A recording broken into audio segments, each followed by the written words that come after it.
Un magasin de jouets organise un concours. Dans le magasin se trouve une balance en équilibre sur laquelle sont posés, sur le plateau de gauche, un petit tracteur et deux poids de 200 grammes, et sur le plateau de droite, un poids de 500 grammes. Quelle est la masse exacte du tracteur? Pour commencer, on pourrait écrire une égalité à partir de cette situation. La balance en équilibre représenterait le signe égal, et les plateaux sont appelés membres de l'équation.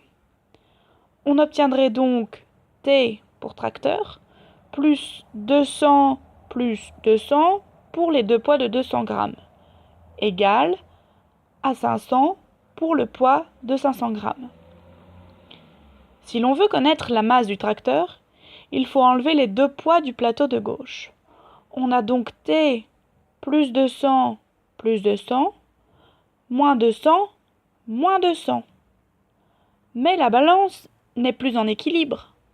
Le plateau de gauche est plus lourd. Il faut donc enlever du poids.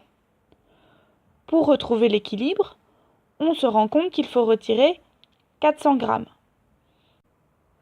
On obtient alors T car plus 200, moins 200 donne 0. C'est ce que l'on voulait obtenir puisque l'on a enlevé les poids du plateau. Il ne doit rester que le tracteur, T. Et T est égal à 500 moins 400, qui vaut 100. Donc le tracteur pèse 100 grammes. Dans les équations obtenues, on peut remarquer que moins 200, c'est égal à moins 400. Donc ce que l'on a retiré du plateau de droite, on doit le retirer du plateau de gauche pour que la balance reste en équilibre. Une équation, qui est constituée d'un signe égal et de deux membres, fonctionne de la même façon.